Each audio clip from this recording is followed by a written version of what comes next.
ಇರೋ ಕೊಳ ಅದು ಕೈಯಿಂದ ಎತ್ತಿರೋದು.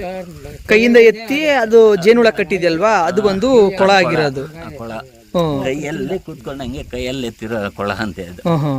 ಅದು ಯಾವಾಗೂ ನೀರು ಇರ್ತದೆ, ಎಂತ ಬರಗಾಲ ಬಂದ್ರೆ ಕೂಡ ಅಲ್ಲಿ ನೀರು ಖಾಲಿ ಆಗಲ್ಲ. ಈಗ ಅದು ಫುಲ್ ಗಲೀಜಾಗಲ್ಲ, ಅದಕ್ಕಿಂತ ಮುಂಚೆ ಏನಾದ್ರು ಅದು ಕುಡಿಯೋ ನೀರಾಗಿತ್ತಾ ಏನಾಗಿತ್ತ ಅಣ್ಣ?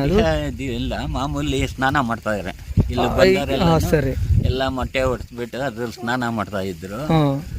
ಅದು ಇವಾಗ ಜೇನುಹುಳು ಬಂದೈತೆ ಅಂತ ಹೇಳ್ಬಿಟ್ಟು ಪಕ್ಕದಲ್ಲಿ ಕೊಳ ಕಟ್ಸವ್ರೆ. ಸರಿ ಸರಿ ಅಣ್ಣ.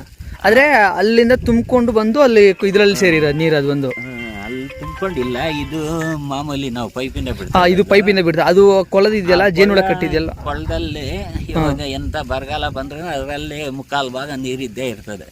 ಈ ಮಳೆಗಾಲ ಬಂದ್ರೆ ಅದು ತುಂಬಿ ಇದರಿಂದ ಈ ತಳಿ ಕೆರೆಗೆ ಹೋಗಿ ತಳಿ ಕೆರೆಗೆ ಹೋಗ್ತದೆ. ಸರಿ.